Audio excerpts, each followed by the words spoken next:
Good morning, good afternoon, or good night, my fellow Chibits, depending on your time zone.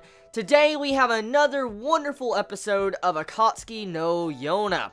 Now, this episode's main focus is introducing the White Dragon, getting some characterization for him, finding out slight backstory, and pretty much progressing on to our next journey to finding the next dragon to work underneath Yona. So, this episode, for the most part, for Akatsuki no Yona, a lot really happened in this episode, which, it's a good thing. I mean, I liked the previous episodes too, but I mean, there was a lot of things going down, and it felt like the pacing sped up just a little bit, but it wasn't too fast. It was good. So, anyways, the episode. Let's talk about the White Dragon. So, since this episode mainly focuses on him, of course, this episode would have a little bit of characterization for him. So, my first impressions of the White Dragon, or Kija? That's a really interesting name. Hopefully I said his name right. It's like Kija.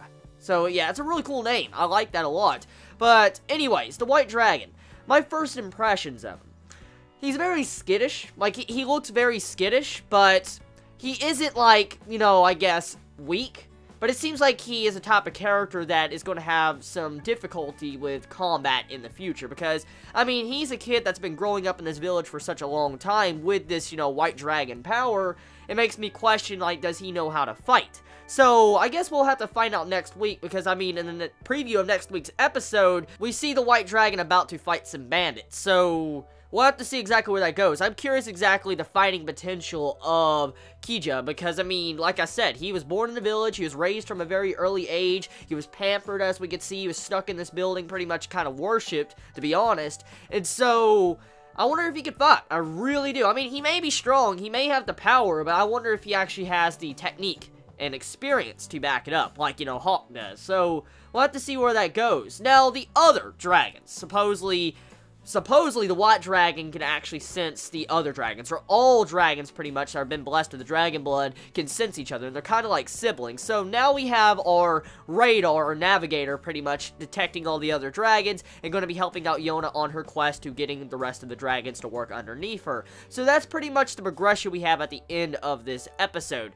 So, in this episode too, besides that, I like the overall element of how slowly the build-up of this episode's conclusion was. For instance, getting to see the White Dragon actually make his decision to lead the village, go with Yona, stuff like that. I love the slow build-up of this episode, and personally, it was a great episode once again of Akatsuki no Yona.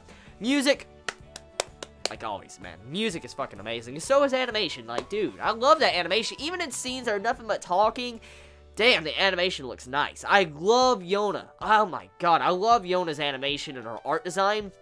I really, really am a big fan of it. I really am. So, episode.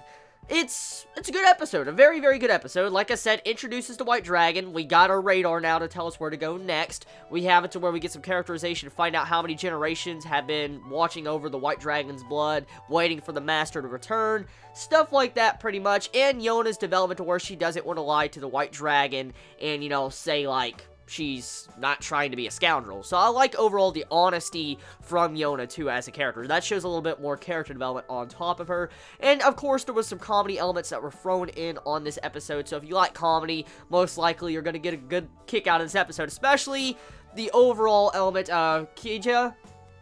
Especially the overall element of the White Dragon and Hawk having a little bit of a dispute in this episode.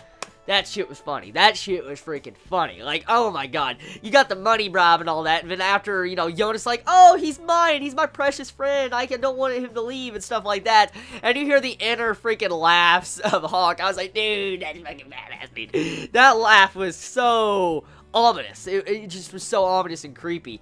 But tell me your thoughts in the comments below. You all have a wonderful day or night wherever you live. Please be safe. Chibi out.